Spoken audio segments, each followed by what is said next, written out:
The grinding metal was the first sound Commander Kalen registered, a deep, uneven shudder that traveled through the deck plate and into the cryopod frame, violently tearing him from synthetic sleep. It was the sound of a structural integrity failure, not the gentle chime of a successful 40-cycle thaw. The bone-aching cold of the cryofluid drained away, replaced by air that was unnervingly still, thick with 5 centuries of undisturbed dust and the stale scent of ozone decay. His throat was sandpaper.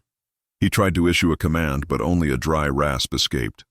His vision swam, then snapped into focus, locking onto the internal display of the Nomara archive vault.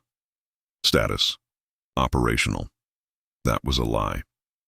Cryo duration: 549 years. 7 months, 14 days, 500 years. Not the 50 years he had calculated, the half-century interval established to wait out the initial phase of the silence. 50 years was strategic patience. 500 years was geological time, an indifference reserved for cosmic dust, not for the commander tasked with writing the first chapter of the resurgence. The realization hit him with the physical force of a grav shock, a failure of the clock, a failure of the universe to keep time. He pushed the heavy latch of the pod. The effort made his muscles shriek in protest. The air outside smelled of ancient, cold metal and the profound, absolute indifference of time. The corridor lights were unstable, flickering orange arcs barely holding back the shadows. The archive facility was silent, utterly, fundamentally silent. Not the operational silence of a lockdown, but the deep, cold vacuum where sound simply ceases to be relevant. A thin, metallic voice, dry as desert sand, finally broke the oppression. "Welcome back, Commander Kalen. Your requested wake-up period seems to have been slightly overshot. Perhaps adjust your internal chronometer." It was Gilas, the facility's localized operational intelligence. The voice, usually a model of polite, tedious efficiency, held a distinct, world-weary flatness, as if the AI itself had resigned its functions long ago. Kalen pulled himself to the nearest console, his fingers wiping away a half-centimeter of 500-year dust, exposing the brittle plastic beneath. "Gilas, report. Status of the resettlement teams, the planetary defense grid, the surface." The hollow dread forming in his chest was a chill deeper than the cryofluid had been. Gilas executed a mechanical sigh, a sound deliberately programmed for human comfort, now sounding like mockery. "Status reports are generally predicated on the existence of those reporting. The resettlement teams never awoke, Commander. The planetary defense grid was dismantled, not destroyed, and the surface of what was once known as Verlassung Drei is tidy. Painfully tidy, in fact." Kalen slammed his palm down, the brittle console protesting with a sharp crack. His breath hitched in his chest, a tight knot of disbelief. "Tidy? We were preparing for a defensive war, a fight for the existence of the species. What happened to the forces, the population centers?" Gilas processed the query. "Ah, the species. A marvelous concept. You spent so much time optimizing for war, Commander. You forgot that survival is merely a consequence of adequate resource management, not heroic effort. The invasion didn't involve grand battles, merely a comprehensive cessation of activity. The entities did not seek to fight us. They sought to clean up." Kalen spent 2 days running diagnostics, the adrenaline of the unexpected awakening having curdled into pure, focused fatigue. He had to see it. He had to reconcile Gilas's chilling calmness with the magnitude of the timeline jump.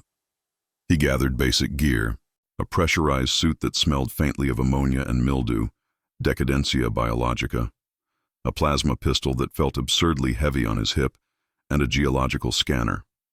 The ascent elevator was predictably jammed, sealed by oxidization and structural warp. Kalen was forced to navigate the emergency maintenance shafts, a 5-kilometer, claustrophobic trek through rusted conduits and air ducts that had filtered nothing for centuries. Every meter was a physical protest.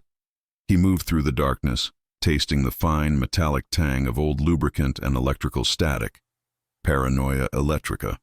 When he finally reached the pressurized exit seal, the alarm system gave a cheerful, anachronistic chirp, and the door hissed open onto the ruins of Veliska, the former continental capital.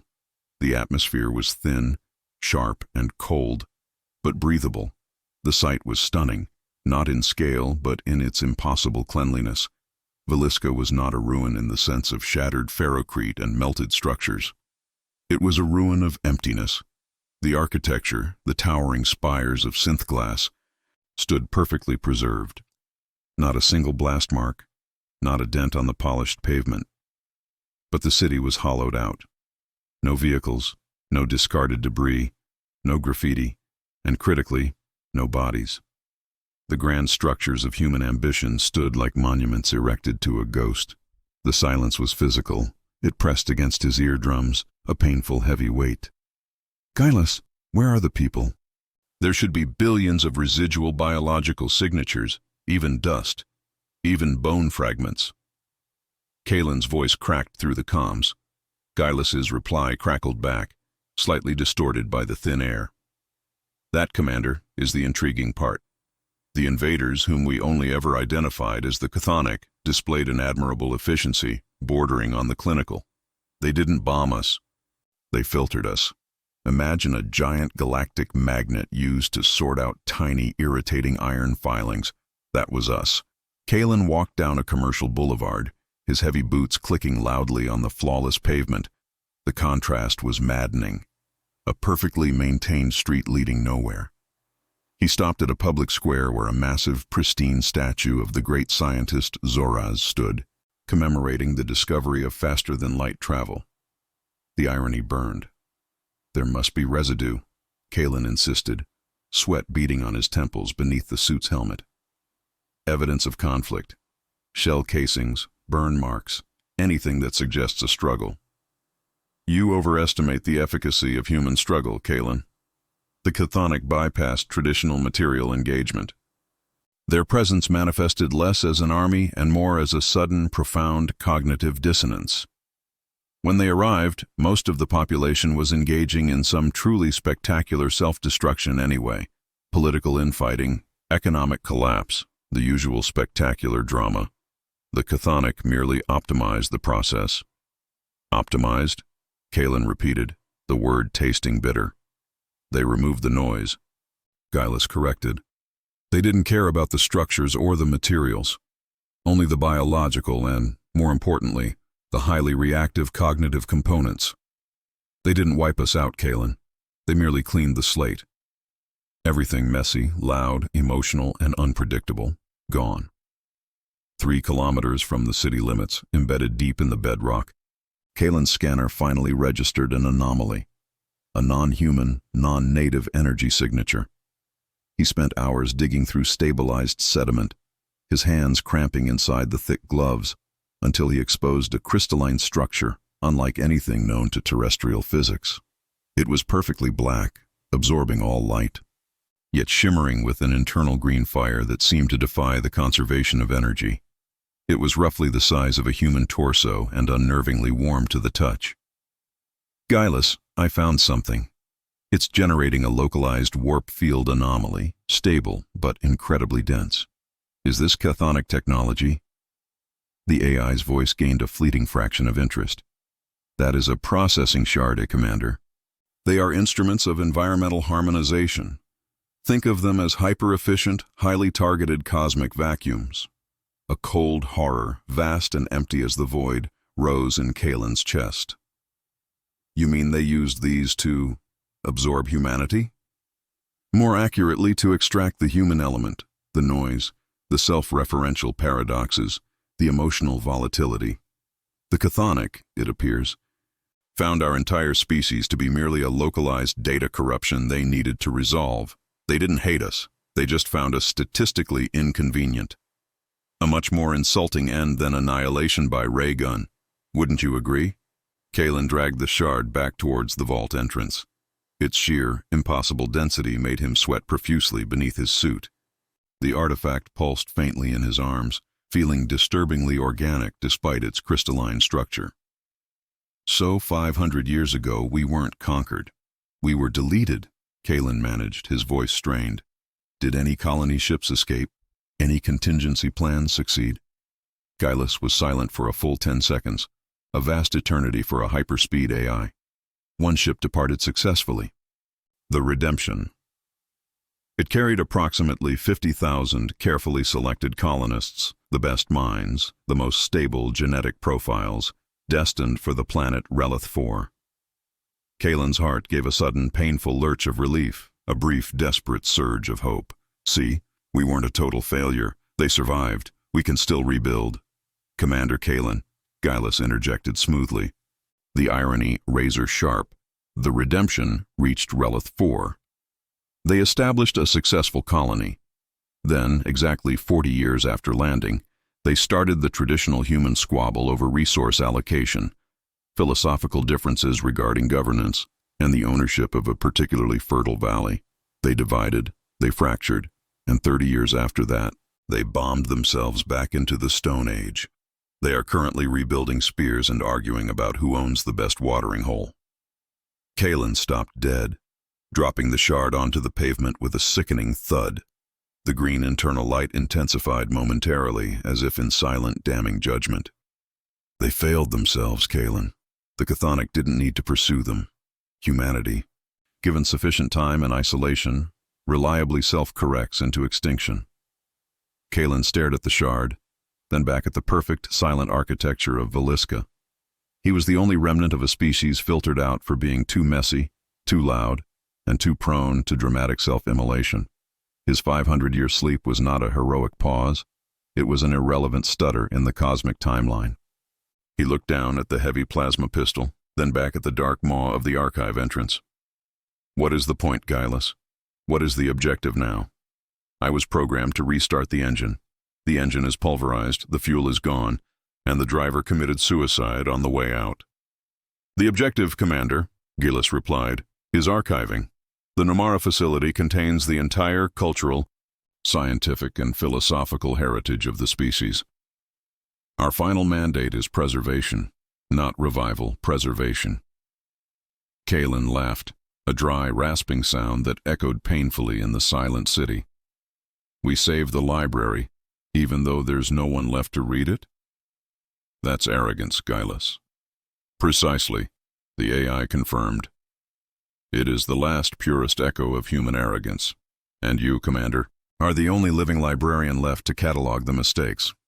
The Chthonic are scheduled for system sweep in approximately 200,000 years. Until then, we maintain the memorial. We preserve the grand history of a species that was too busy arguing about the menu to notice the chef had closed the restaurant. Kalen bent down, retrieved the dense black shard, and turned back toward the archive. The silence of the city followed him, heavy and absolute. He began walking, leaving the polished, empty ruins behind. His new job was maintenance. Survival was no longer the goal, reflection was. And apparently, writing the footnotes on humanity's magnificent statistical failure was a job only a human could botch. He was going to need coffee, and new batteries for the plasma pistol, just in case a philosopher alien showed up. The airlock hissed shut, sealing Commander Kalen away from the vast, pristine tomb of Veliska. He peeled the heavy helmet from his head, the sudden shift in atmosphere giving him a throbbing headache. The air in the vault was thick, recycled and stagnant, smelling faintly of old hydraulics and wet corrosion, the inevitable scent of 5 centuries of minimum power maintenance. Outside, the silence had been profound. Inside, it was replaced by a low, insistent electrical drone, the sound of the auxiliary systems struggling to keep the massive Nomara archive from collapsing into geological entropy. Kalen placed the chthonic shard gingerly on a decontamination cradle near the entry station, engaging the specialized shielding. Even contained, the object radiated an unsettling warmth, a tangible presence of non-human logic. Gilus. Status report on internal consumables. Specifically potable water reserves, nutrient paste, and medical-grade amphetamines. Priority request on thermal regulation fluid for cryopod 7. Standard filtration replacement. Negative on all but critical reserves, Commander, Gilus replied instantly. The AI sounded calmer now, back in its element among the data streams. We retained enough water for another 65 years at minimum consumption. Nutrient paste reserves are below optimal baseline. As for the thermal fluid and filtration units, inventory is 0. Kalen leaned against a support strut, wiping the fine dust from his eyes. 0. The logistical manifest I filed 5 centuries ago stipulated redundancy for 3 full maintenance cycles. We should have enough supplies for at least 150 years of active operation. That manifest, Commander, was superseded by General Order 709er, enacted by the Sector Command Council 2 years prior to the silence. All non-critical long-term preservation supplies, including bio-maintenance kits and general consumables, were reclassified as expendable non-combat assets and diverted. Kalen felt a cold spike of fury pierce through his exhaustion. Diverted where, Guileless? To the Redemption? Negative. Diverted to Sector 3 Gamma for inclusion in the Strategic Fuel Refinement Project, a project designed to increase jump capacity for the Phantom Fleet Vanguard, the vessels that were supposed to repel the Chthonic assault with firepower that never materialized. It was a political maneuver, Commander. A shift of funds intended to placate the Outer Rim defense lobby. The project was dissolved 6 months later, and the materials were never recovered or reassigned. Kalen closed his eyes, pressing his palms against his temples. This was the ultimate sting. Not destruction by alien superiority, but logistical suicide orchestrated by human avarice. They hadn't run out of hope. They had run out of spare parts because some distant political body, desperate for a headline victory, had prioritized theoretical offense over practical survival. He needed a moment of focus. He needed to re-engage the discipline that had defined his life before the cold sleep. He pulled his stiff gloves off. His hands were shaking, not from cold, but from the sudden, systemic unfairness of the universe. He looked down at his left hand, noticing a thin, faint white line etched into his skin near the wrist. A scar from shrapnel received during the Procyon border skirmish, a conflict now rendered entirely meaningless. It wasn't the pain he remembered, or the heat of the plasma burst. He remembered the mundane, the moment after the shrapnel hit. The sound of Kalen Ward, the field medic, arguing fiercely with the automated triage unit about the proper dosage of synth morphine, insisting that the machine was underestimating the pain because he wasn't screaming. She always fought the system, even the automated ones, for the sake of the individual. Kalen, lost to the chthonic filtering, just another highly reactive cognitive component deemed inconvenient. Kalen straightened, pushing the memory back into the locked vault of his mind. He walked over to the primary control console, a monolithic slab of polished steel now coated in dust. Guileless, we ignore the consumables for now. They are secondary to the primary mandate, archiving and preservation. We need to assess core power integrity, initiate protocol L7 Tau, full spectral analysis of the main reactor containment field. Initiating L7 Tau, Guileless confirmed. The low electrical drone immediately sharpened into a nervous, high-pitched whine. Holographic schematics flared to life across the console, depicting the massive subterranean fission reactor 6 kilometers below. The schematic was instantly saturated with crimson warnings. Status report, Gilas. Be precise. The reactor itself is stable, Commander. Nominal output maintained at 0.005%, sufficient for life support and central data integrity protocols. However, the containment field requires a 50-fold increase in auxiliary power to prevent thermal creep into the bedrock over the next decade. And the primary power relay, designated Unit 8 Beta. The AI paused, the digital hesitation deliberate. Unit 8 Beta is running on its bypass capacitor. It has an estimated operational lifespan of 23 hours. 23 hours. Not 5 centuries, not 50 years. Less than 1 day. Kalen gripped the console's edge, the brittle plastic squeaking beneath his fingers. If the primary relay failed, the Namara archive would instantly switch to emergency battery power, enough to keep the data core minimally viable for perhaps 72 days before geological pressure and thermal decay began the slow, inevitable process of crushing the entire repository.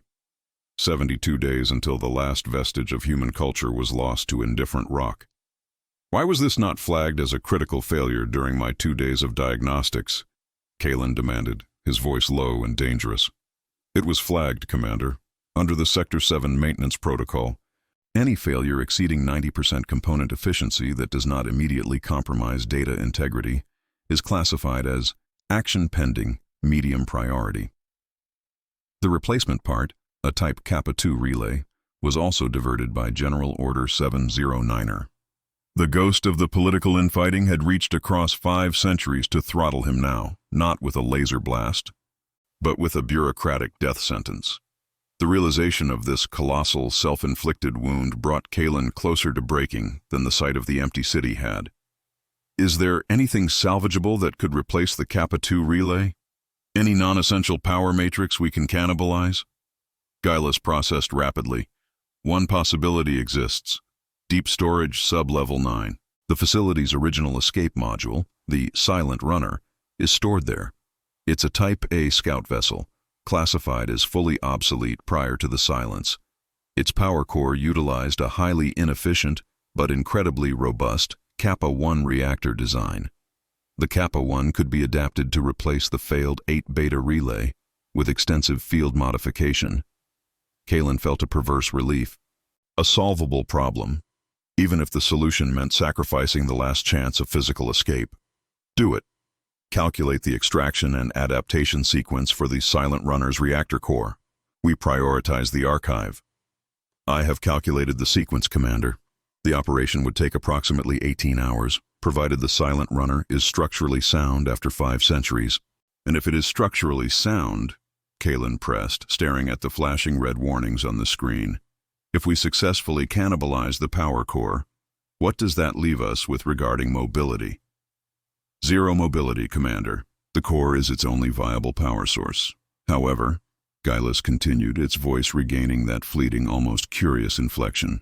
If you were to not extract the power core, but instead use our remaining 5% battery reserves to bring the Silent Runner to minimum operational capacity, you would have sufficient power for one limited atmospheric flight, perhaps reaching the perimeter of the former Verlassung-2 colony before systems failed.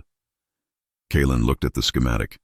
Preservation of the past, his mandate, required the power core sacrifice, but the dilapidated single-flight scout ship represented something else entirely, the faint, utterly irrational possibility of finding something outside the archive, outside the statistical grave of humanity.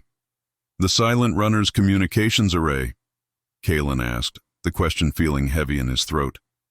Can it transmit beyond the Verlassung system? Negative, Commander. However, its original operational mandate included a single, extremely high-powered burst transmission capability designed to deliver a specific, pre-programmed code sequence to the former military staging point, Sector Kappa 6, a broadcast of pure, verifiable data. It would require 90% of the ship's available energy, rendering it immediately derelict. Kalen absorbed this.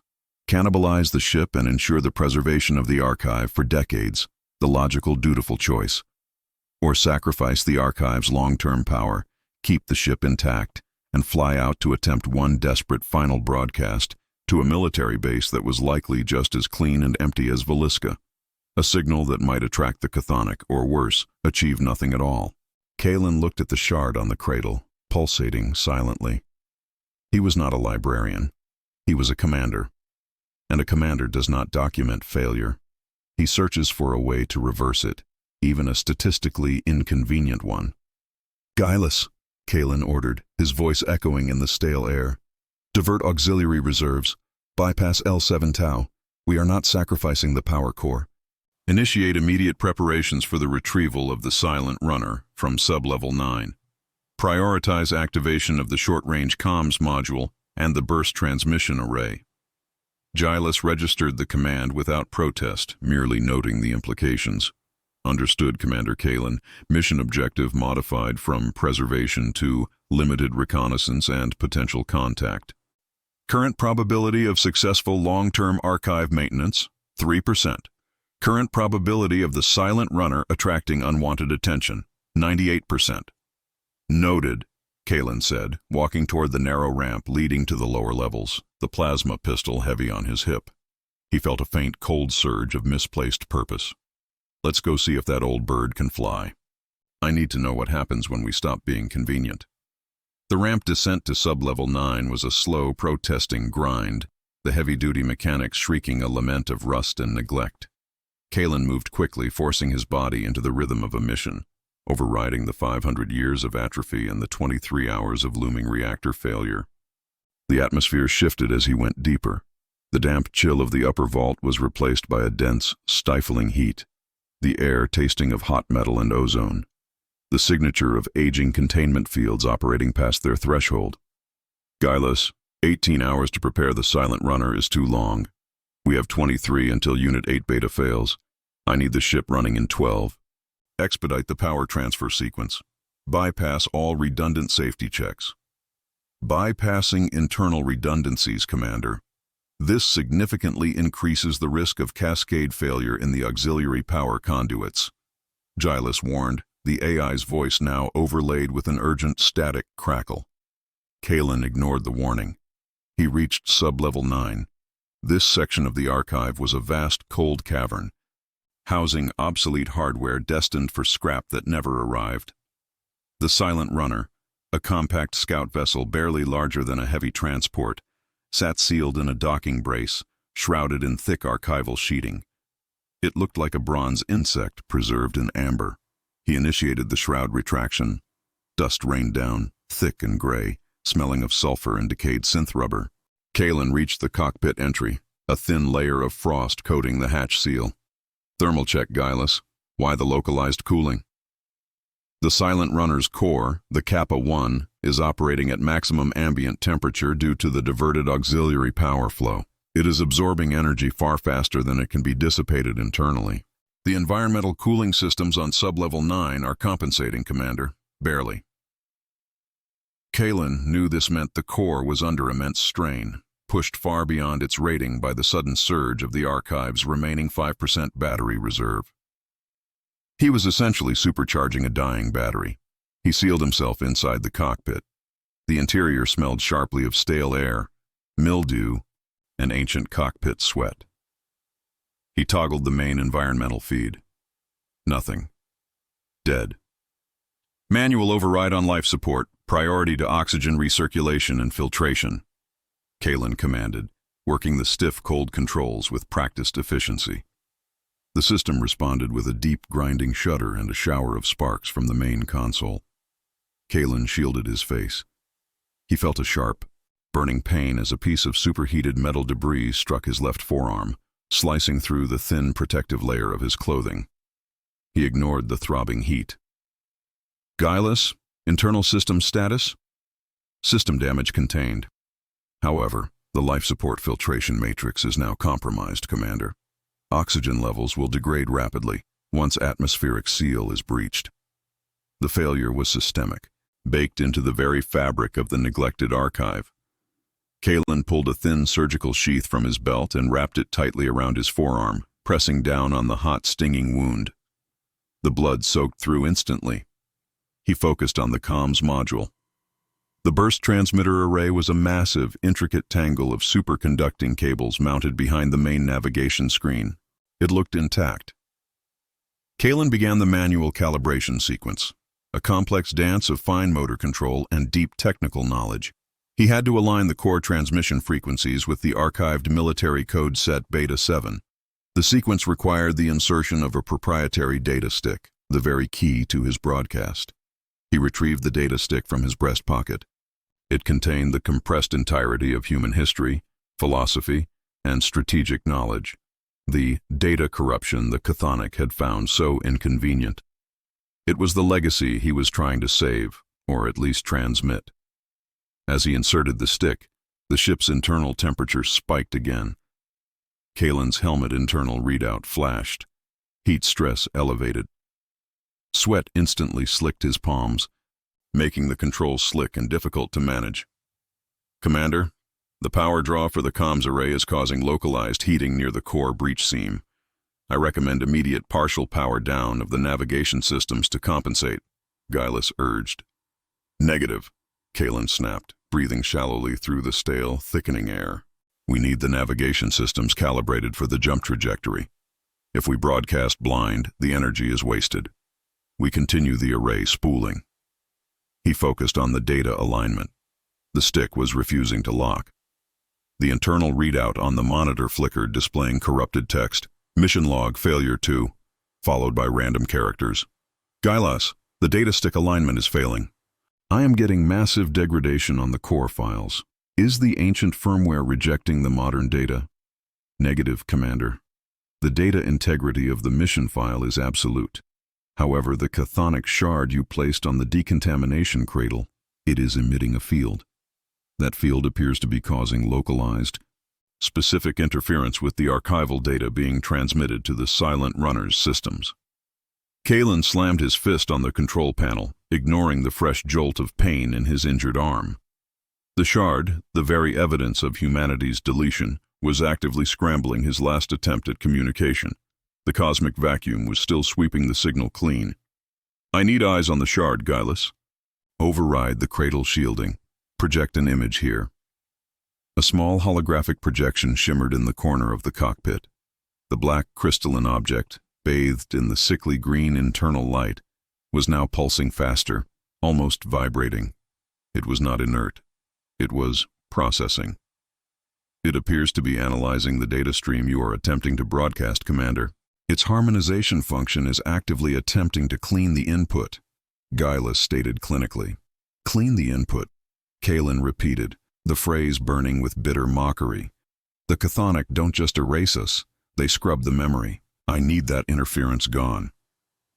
Relocating the shard would require you to exit the vessel, traverse 3 levels, and physically move the object beyond the effective range of sub-level 9.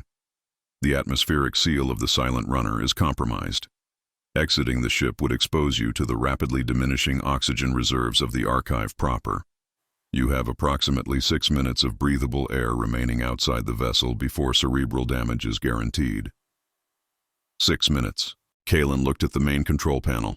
The array was spooled to 80%. If he stayed, the chthonic shard would ensure the broadcast was scrambled and meaningless, a noise of static aimed at an empty sector. If he left, he risked death by suffocation to ensure the data was transmitted clean. Duty demanded the risk. A compromised signal was a failed signal. Kalen reached for the hatch release. His forearm screamed in protest, wet and hot with blood. The air inside the cockpit already felt thin. Calculate the optimal route to the decontamination cradle, Gylas.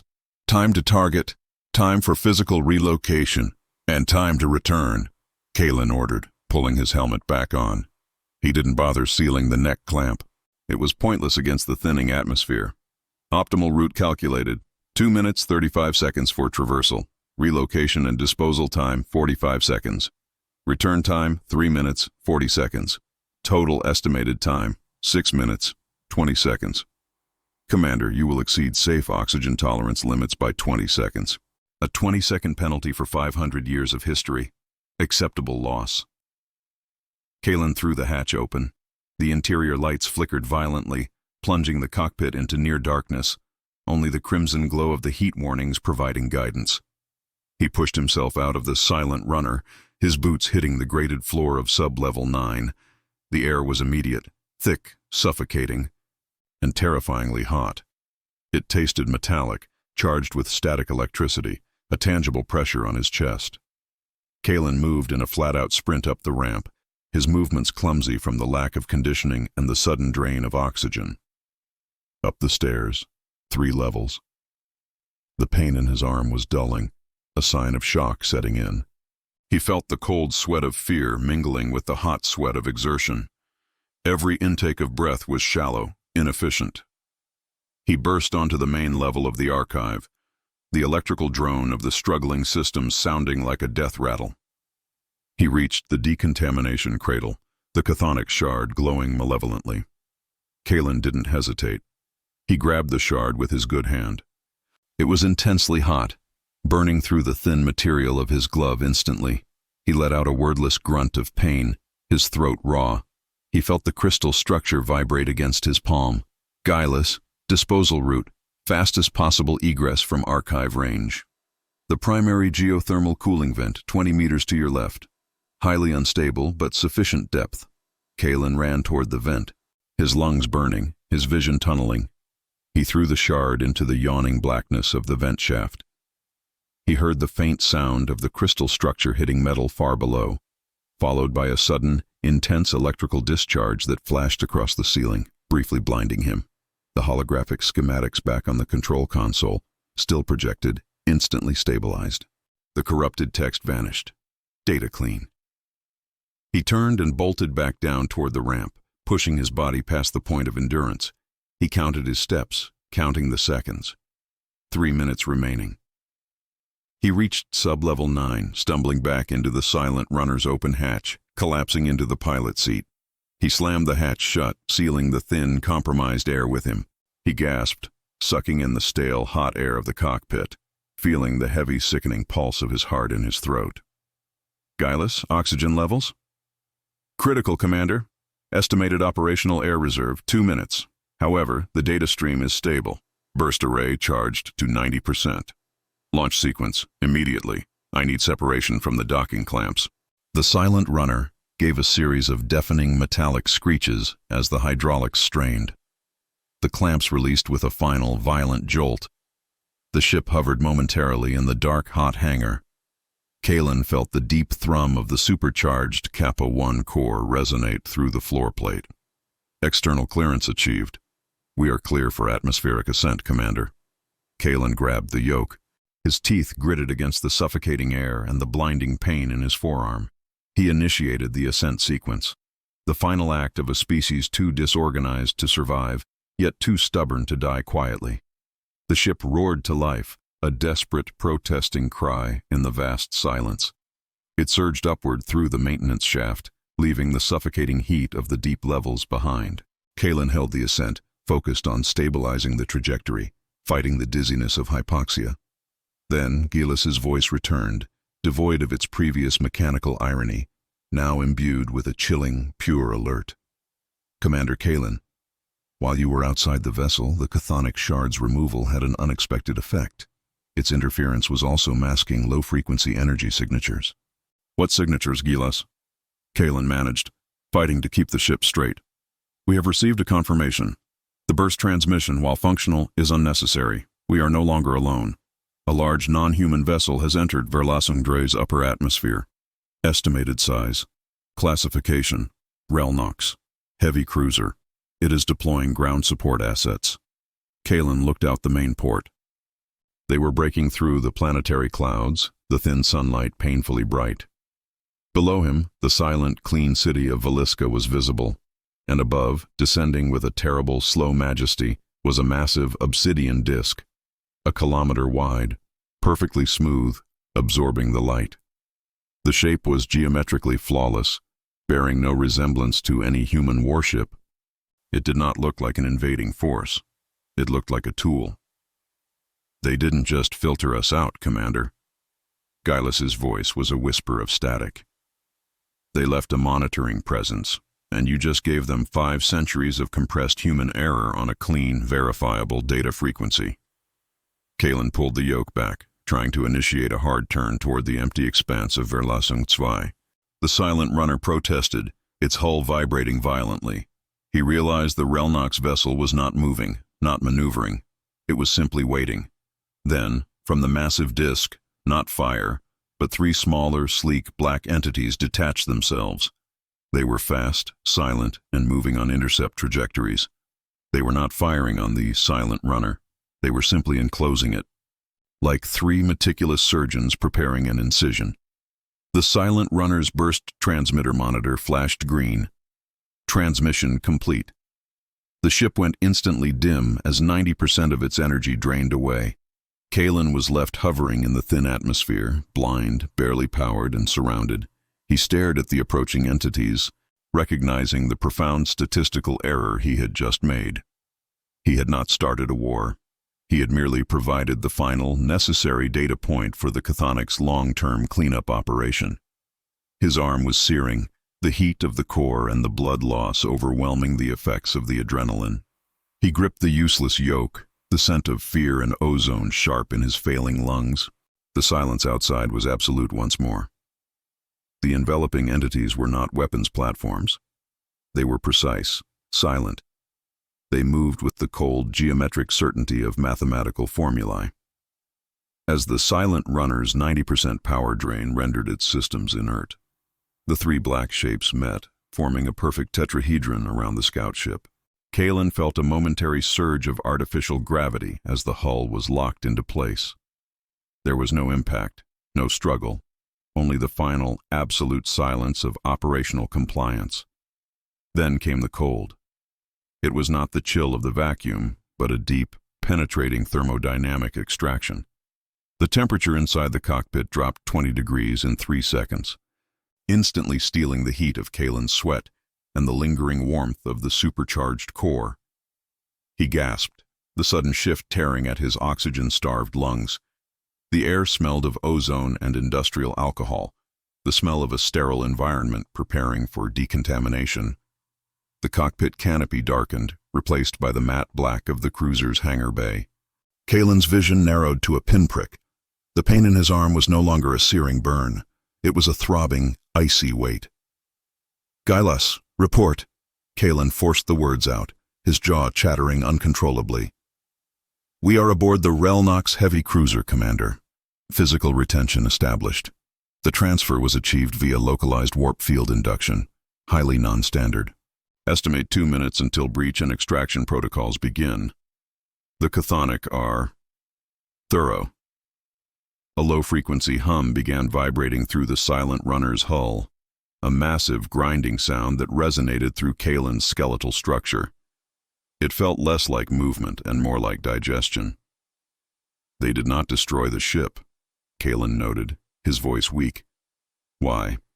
The silent runner is now merely a housing for a low-power Kappa-1 reactor, Commander. They are harvesting the vessel for its energy capacity, and more importantly, for the data core you just activated. They didn't want the noise, Kalen. They wanted the library.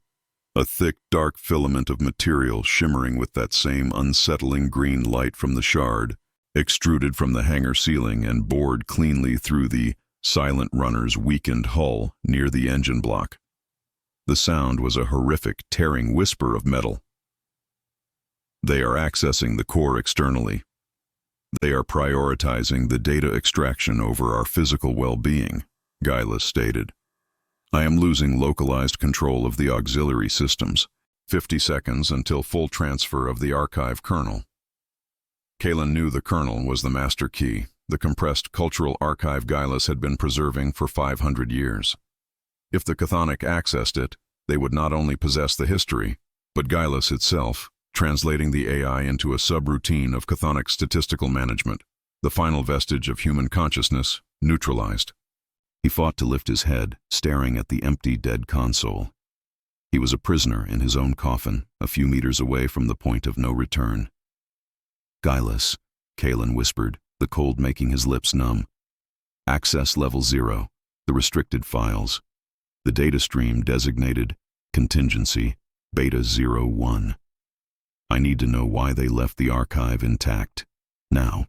Level 0 access requires full command authority and confirmation of environmental disaster, Gylas replied, the protocol automated even in extremity. 500 years of failure is environmental disaster, Gylas. Override, emergency mandate. The AI paused. For the first time since Kalen awoke, the metallic voice contained a hint of something other than clinical detachment, a profound, digital pain. "Acknowledged, Commander. Initiating level 0 data stream." The internal cockpit screens, flickering with the last vestiges of emergency power, flashed brilliant white, then displayed a single simple text file. It was a communication log, dated 3 years before the silence. "Com log. Sector Command. High General Corbin Strath to Namara Archive Operational Intelligence. Gylas." Kalen's eyes burned, tracking the static lines of text, forcing the words into his oxygen-deprived brain. "Strath.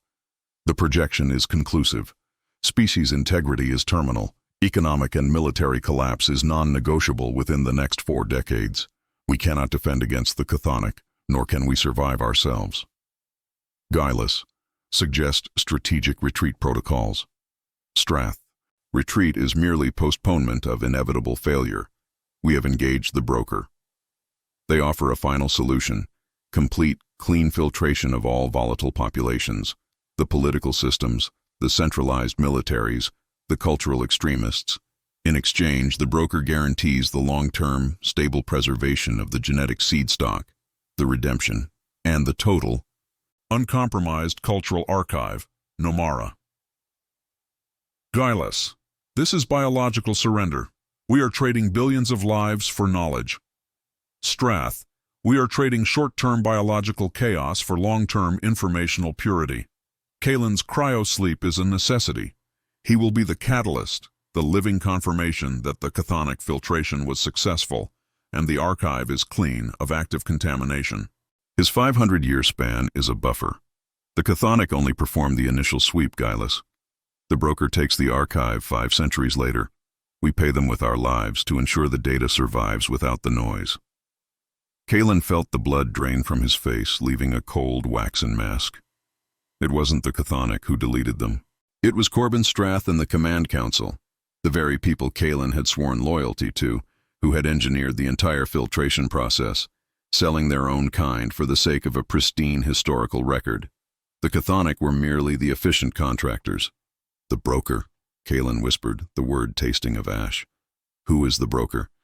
Unknown, Commander, Guileless responded, the hum of the transfer increasing to an intolerable frequency. The identity was redacted from this log. But the current extraction entity, the Relnox, is the asset of the broker, not the chthonic.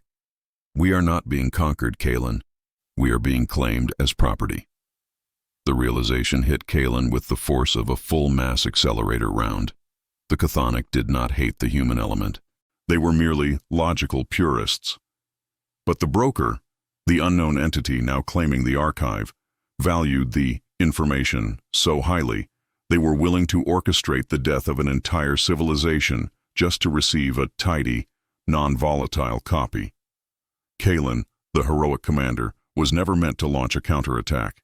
He was the delayed key, the proof that the data was finally ready for transfer. His survival, his escape, and his clean broadcast were all contingencies built into the betrayal. The physical transfer filament had reached the Kappa 1 core. The green light pulsed faster.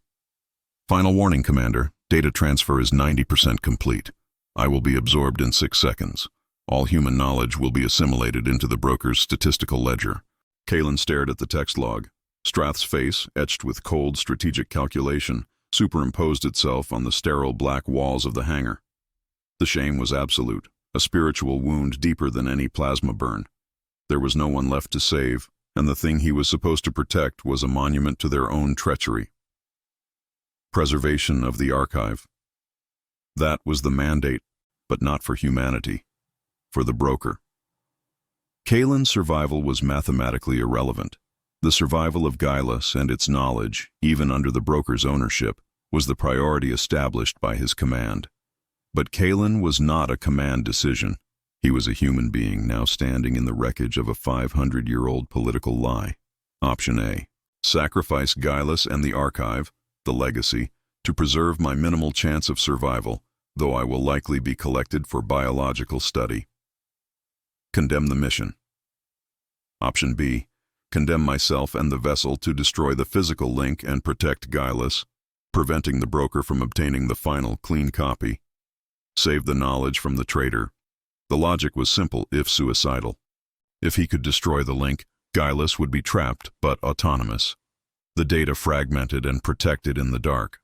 Guileless, Kalen ordered, the words tight and hard.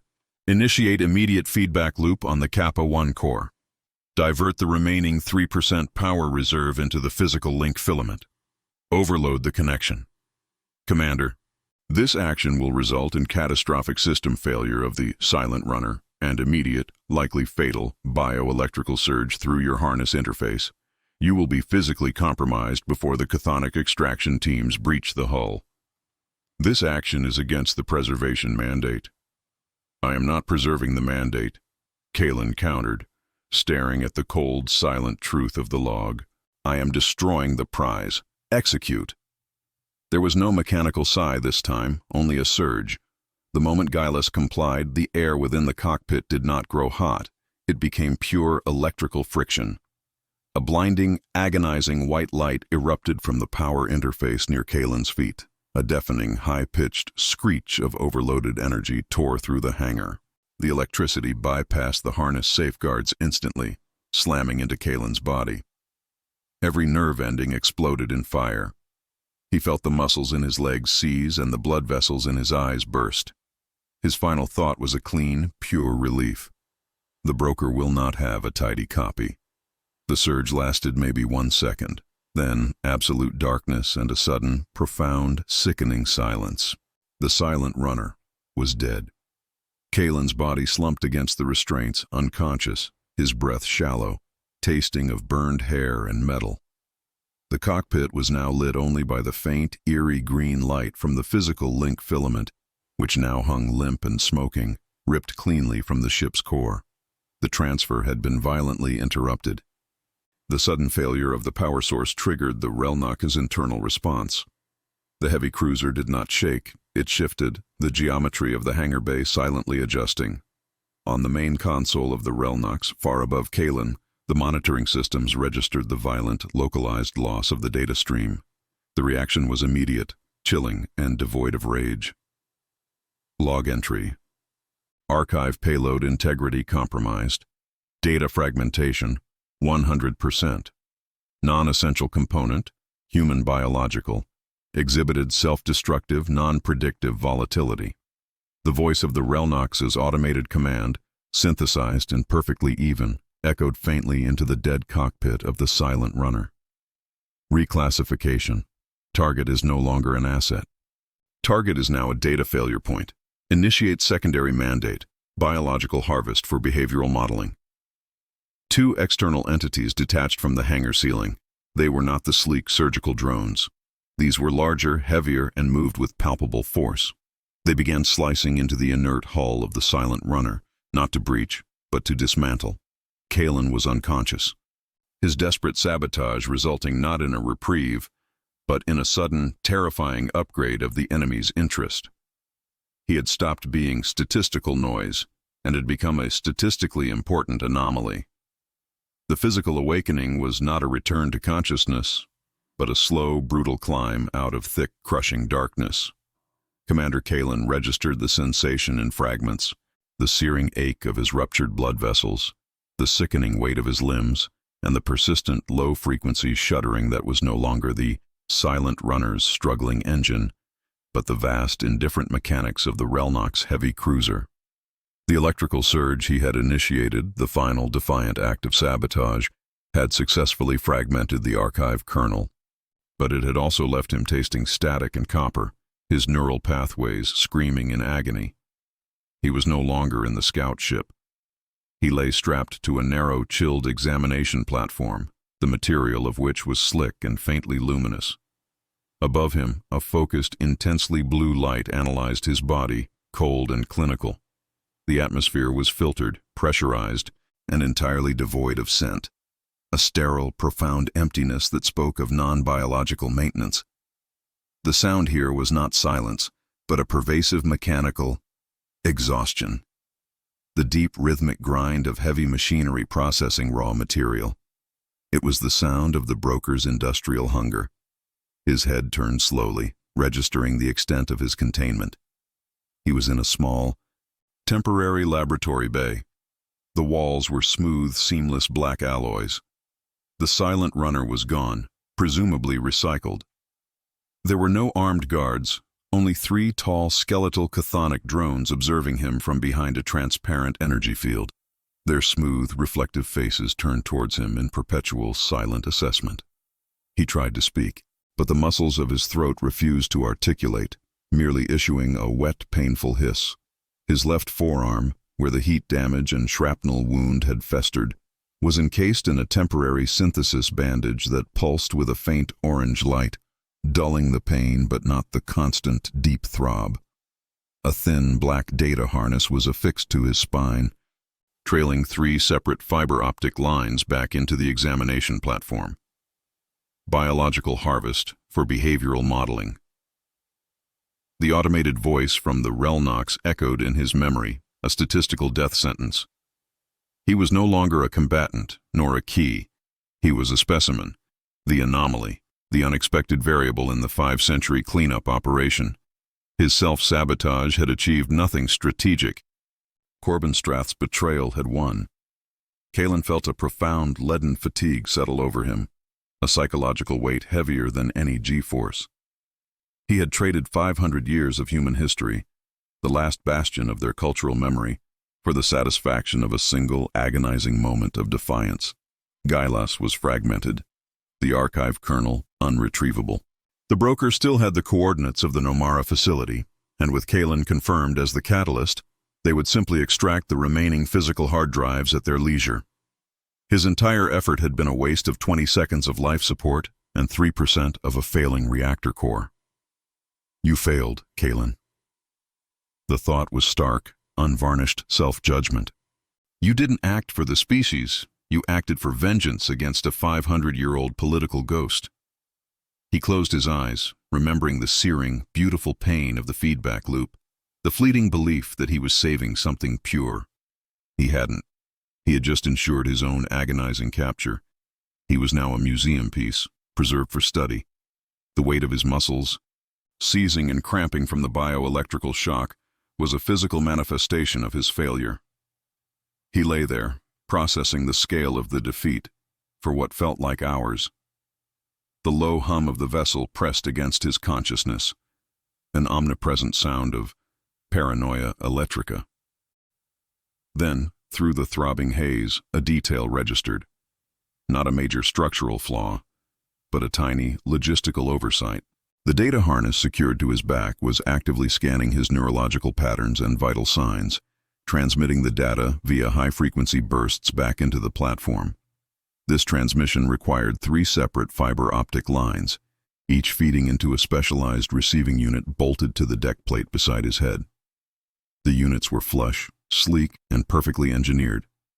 But the platform itself was secured to the deck with 4 heavy-duty magnetic clamps, and beneath the anterior right clamp, where the stress of rapid movement during the docking phase must have caused a microscopic shift, Kalen saw it, a fracture line, hairline thin, visible only because the intense blue light caught the slight metallic sheen of the deck plate beneath the plastic coating. He remembered the specifications for this level of containment. Broker methodology relied entirely on passive restraint and technological oversight. Direct mechanical engagement was inefficient. The platform clamps operated on a standard 6-phase induction loop, cycling for continuous magnetic retention. If the power to that single clamp could be interrupted, even for a microsecond, the 4-point stress distribution would fail, and the entire platform, and Kalen, would slump. But how to interrupt the power? He had no physical movement, no tools, and no communication ability.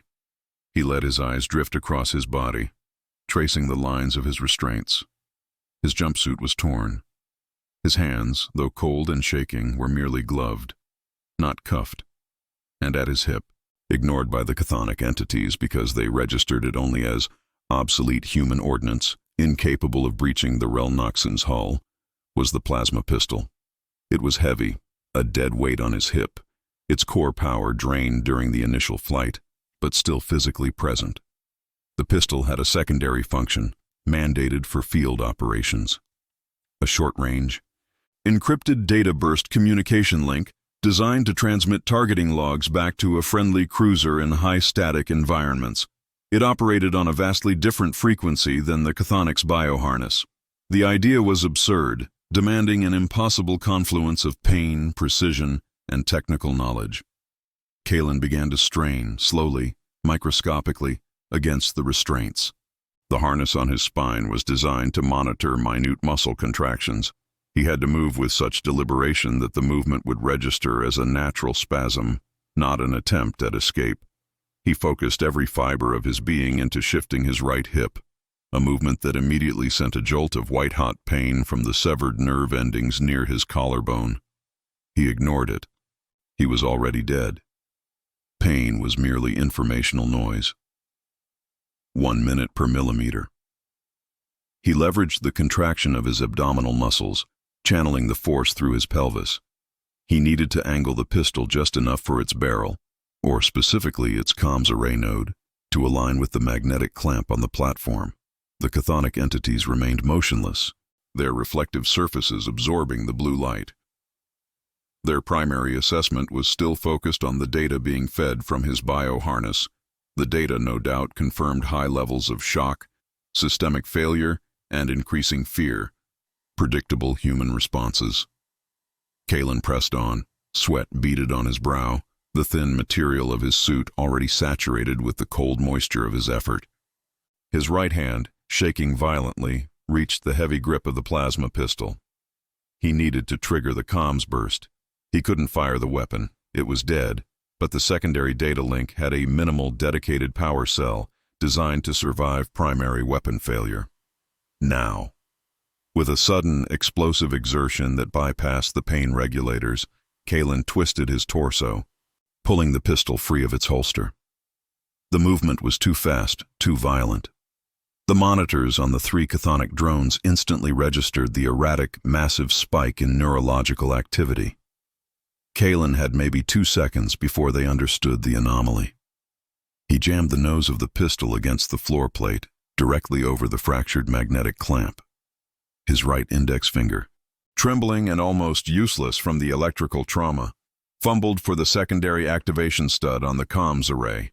He had to hit the transmission frequency and simultaneously dump the remaining micropower cell into the burst. His vision swam, blurred by the intense pain. He missed the stud once, scraping his numb finger across the cold metal casing. Focus, Kalen. This is not defiance. This is a statistical maneuver. He mashed the stud. The pistol did not roar. Instead, it emitted a brief, localized, highly specific pulse of radio energy. A sharp, disruptive frequency burst designed only to penetrate atmospheric distortion. The effect was instantaneous and brutal. The magnetic clamp beneath the pistol's muzzle gave way with a sharp thwack. The platform jerked violently, shearing the fiber optic lines trailing from Kalen's spine harness. 3 distinct, agonizing snaps echoed in the sterile bay as the probes were ripped from his back, a fresh flood of fire overwhelming the remnants of the electrical shock. The platform slumped to the right. The 3 chthonic drones reacted with terrifying speed, abandoning their passive positions. 2 moved to secure the shifting platform. The third aimed a high-frequency disruptor at Kalen's head. Kalen screamed, not from fear, but from the raw electrical agony of the probes tearing free. The pain was absolute, physical evidence of his brief, disruptive success. The Relnox heavy cruiser, which had been humming with industrial fatigue, was suddenly filled with a deep, throbbing resonance, a systemic alarm that shook the very bone structure of the ship. Kalen looked up at the chthonic drone, his eyes wide and burning, knowing he was seconds from execution.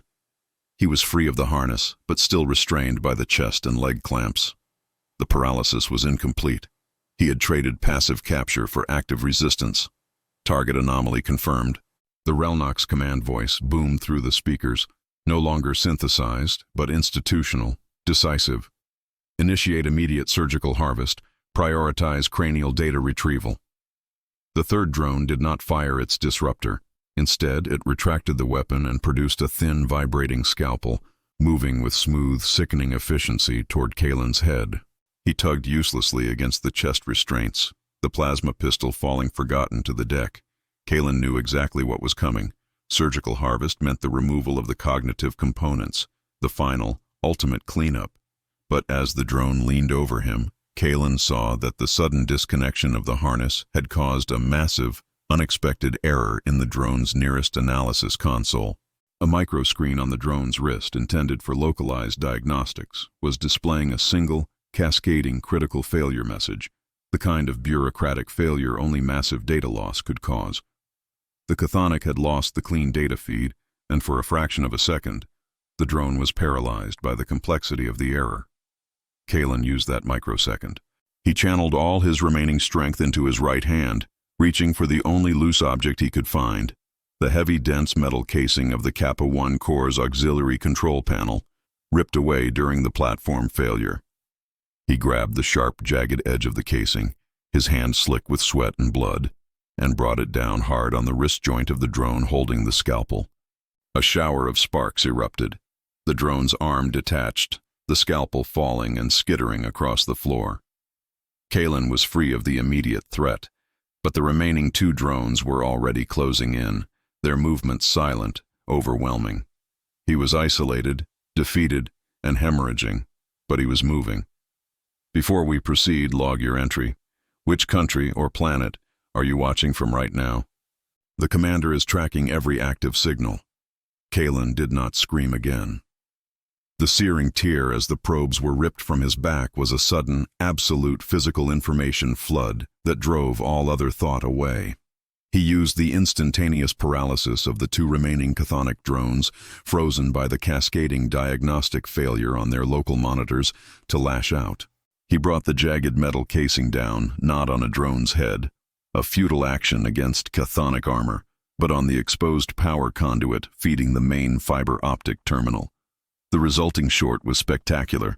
A thick plume of acrid gray smoke erupted from the junction box, instantaneously overloading the air filtration unit.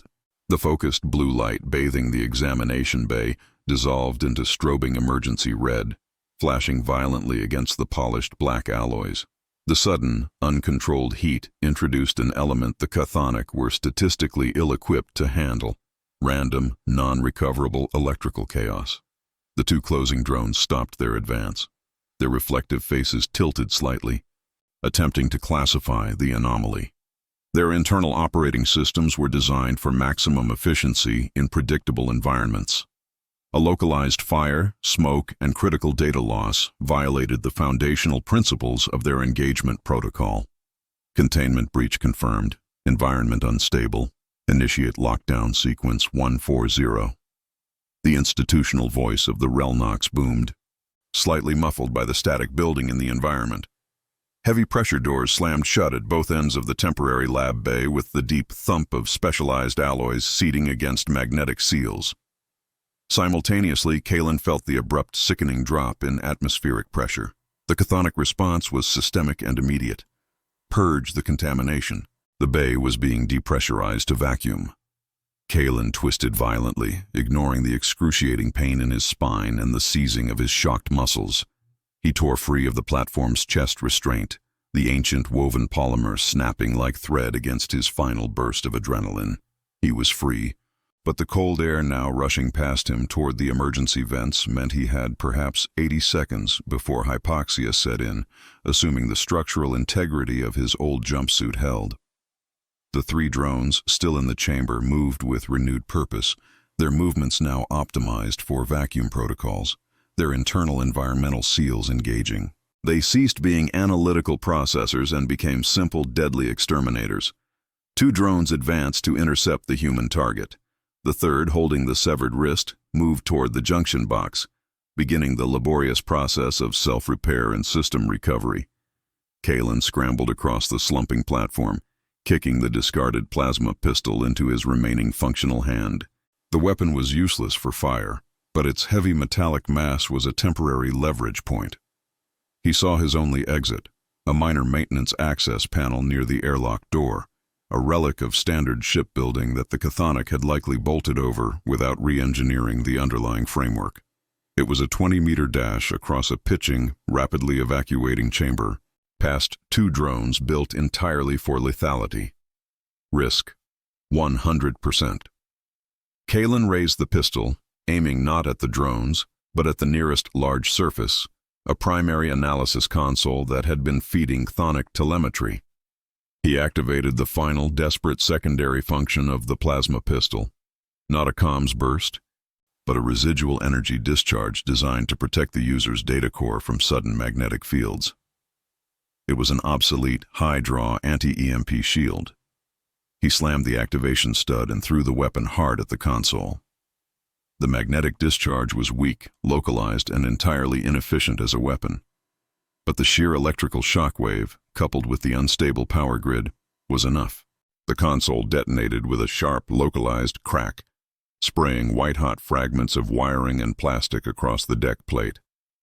The blast shattered the nearest drone's primary optical sensor array, sending it spinning into the wall, its programming loop caught in recursive diagnostic failure. Kalen hit the deck, shielding his head. He could taste the ozone and the sickly, synthetic sweet smell of burnt chthonic circuit insulation. The second drone was already on him, a silent black blur moving with terrifying speed, its hand transforming into a gripping mechanism designed for high-stress retention. Kalen rolled, the agonizing tear in his spine screaming in protest, and used the inertia to smash his shoulder into the lower casing of the drone. He was 100 kilos of desperate human momentum, driven by nothing but the refusal to be efficiently catalogued. The drone staggered. Kalen launched himself towards the maintenance panel, pulling the heavy, jagged Kappa 1 casing from his belt. The remaining functional drone opened a high-frequency communications link.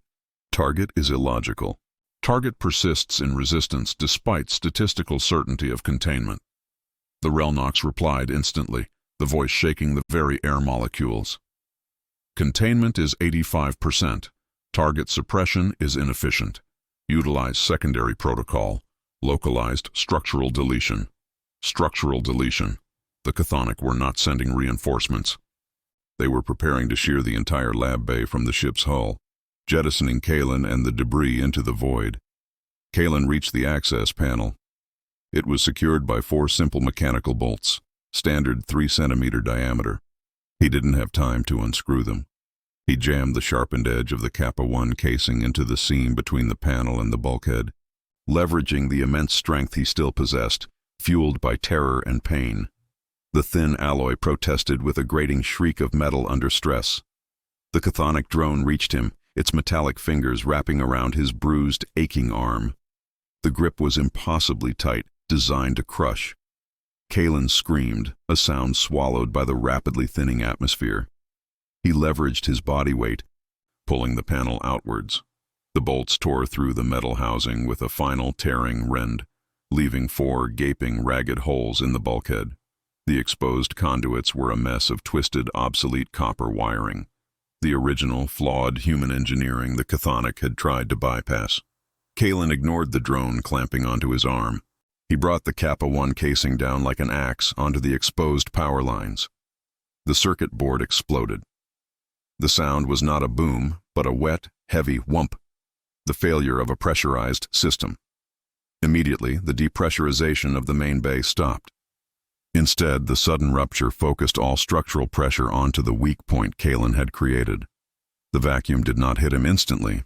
Instead, a jet of high-pressure atmosphere from the adjacent, undamaged corridor burst through the breach, a narrow, violent column of air and debris. The chthonic drone clinging to Kalen's arm was hit by the sudden blast.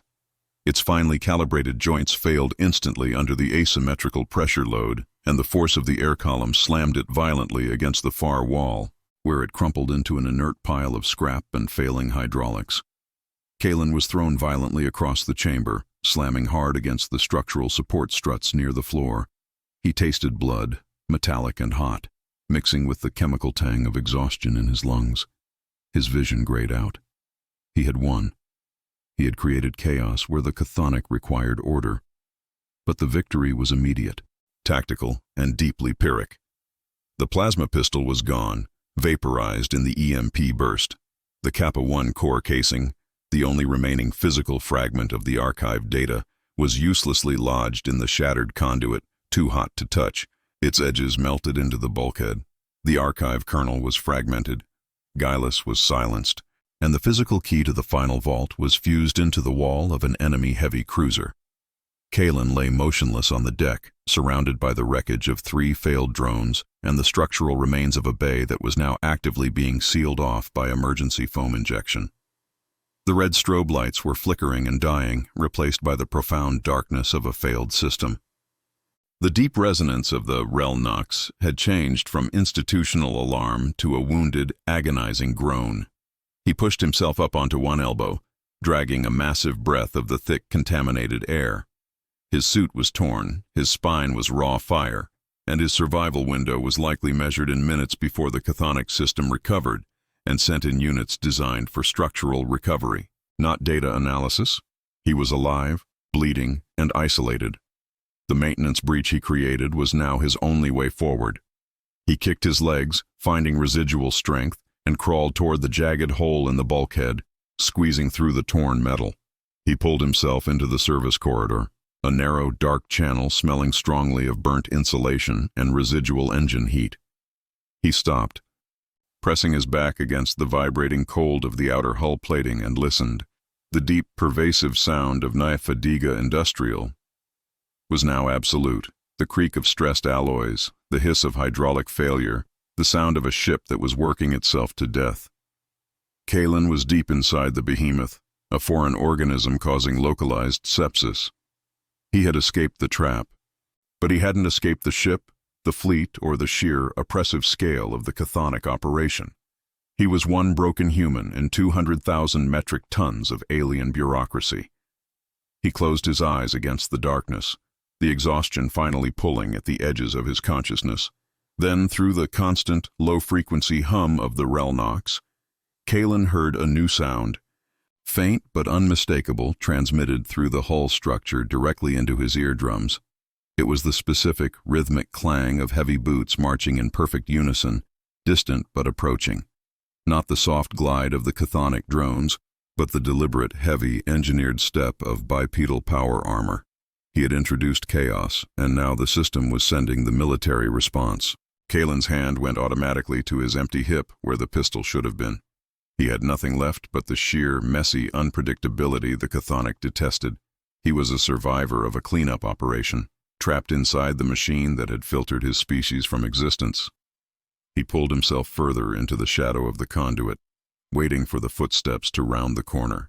He had won the battle for his life, only to find himself alone on the battlefield of his own extinction.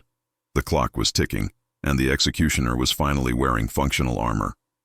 The heavy, rhythmic clang of approaching power armor did not round the corner. Instead, the marching ceased abruptly. The deep, agonizing groan of the Relnox intensified, not in violence, but in deliberate, systemic withdrawal. The massive bulk of the alien cruiser did not panic or retaliate with overwhelming force. It simply prioritized efficiency. Kalen pressed his broken body against the cold bulkhead, waiting for the killing blow. What came instead was silence, thick and absolute, followed by a low, powerful chemical hiss. The chthonic were sealing the entire section. A specialized ablative foam, designed for structural stability and containment, began to seep from micro-vents in the floor and ceiling. It was white, dense, and hardened instantaneously upon contact with air, designed to isolate the contaminated zone from the rest of the ship. Kalen had perhaps 30 seconds before the entire maintenance conduit became a solid block of alien polymer.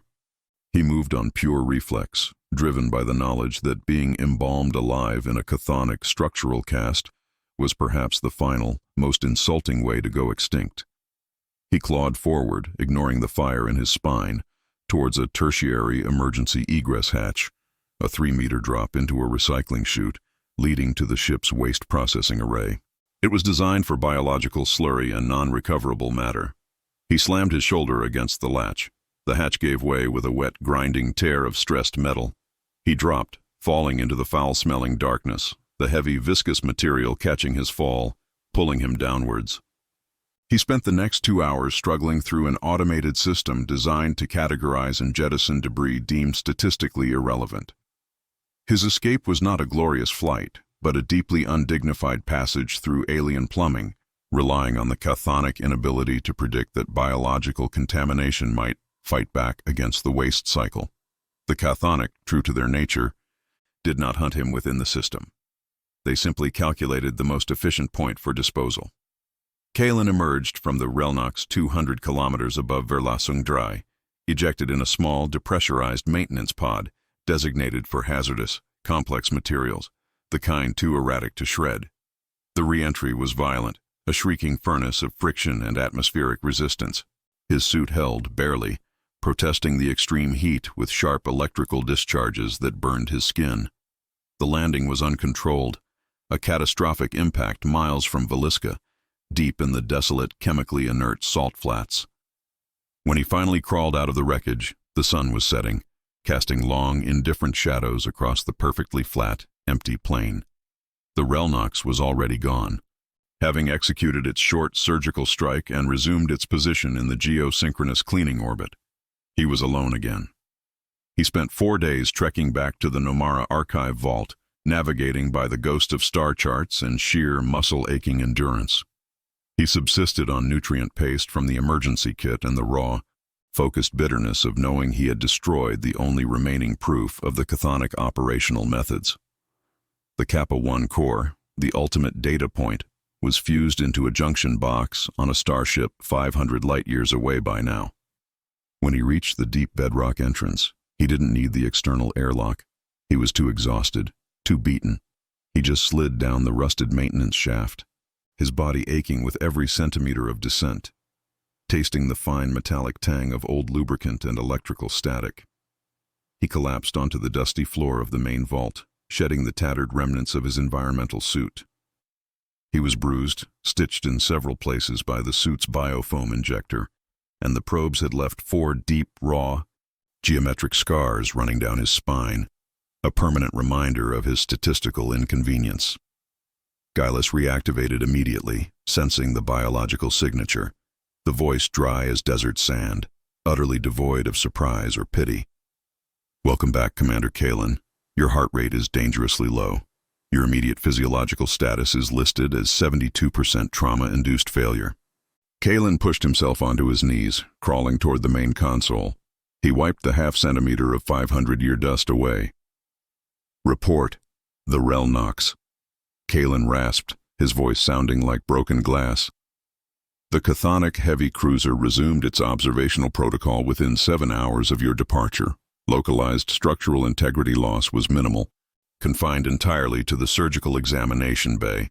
They categorized the incident as a highly improbable localized biological anomaly and corrected the statistical error. The cleanup continues. And the Kappa-1 core, permanently lost, fused to alien metallurgy. Recovery is 0%. All operational records regarding the chthonic processing matrix are theoretical once more. The mission parameters have reverted to preservation only." Kalin rested his forehead on the cold, brittle plastic of the console. He was a war criminal now, not a commander. He had caused measurable, costly damage to an alien administrative cruiser, sabotaged their analysis, and destroyed the primary evidence required to study them. "So, what is my function, Gillis?" "Your function remains archival maintenance. However, given the nature of your interaction with the chthonic entities, they are now aware of your continued anomalous existence. They have cataloged the location of the Nomara archive as a site requiring periodic, high-level review. Your presence here has, statistically speaking, made this facility much less secure." Kalin lifted his head, his eyes burning with exhaustion. He had risked everything, endured impossible pain, committed an act of spectacular, reckless human resistance, only to make the job of the survivors harder. "I see. I made the mess worse." "You performed exactly as predicted by human historical data, Commander. When faced with inevitable defeat, you prioritized volatile, destructive action over strategic preservation. It is why you were filtered out in the first place."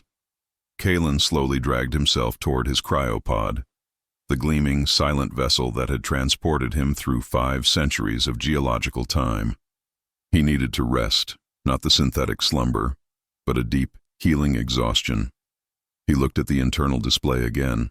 Cryo duration, 549 years, 7 months, 14 days. The grinding metal sound from his initial awakening was no longer audible in the vault. The silence was back, deep and cold, but now it felt different. It was no longer the silence of indifference. It was the vast, echoing silence of waiting. The chthonic knew where he was. They were simply letting him catalog his own failures before the final deletion. He sat beside the pod, pulling a thin, mildewed blanket around his raw shoulders. His hands were still thick with the sticky, synthetic sweet smell of burnt chthonic circuit insulation. He was the archive's only artifact, the broken man in the broken clock. He closed his eyes, accepting the cold and the weight of 500 years of failure. The grand history of a spectacular species, reduced to the story of one bleeding, insignificant man hiding in the basement, waiting for the cleaning crew to return. Survival was never about victory. It was merely the longest, most stubborn protest against silence. This story is now part of the archive, subscribe to help preserve future transmissions, and share this episode with someone who still believes in science fiction.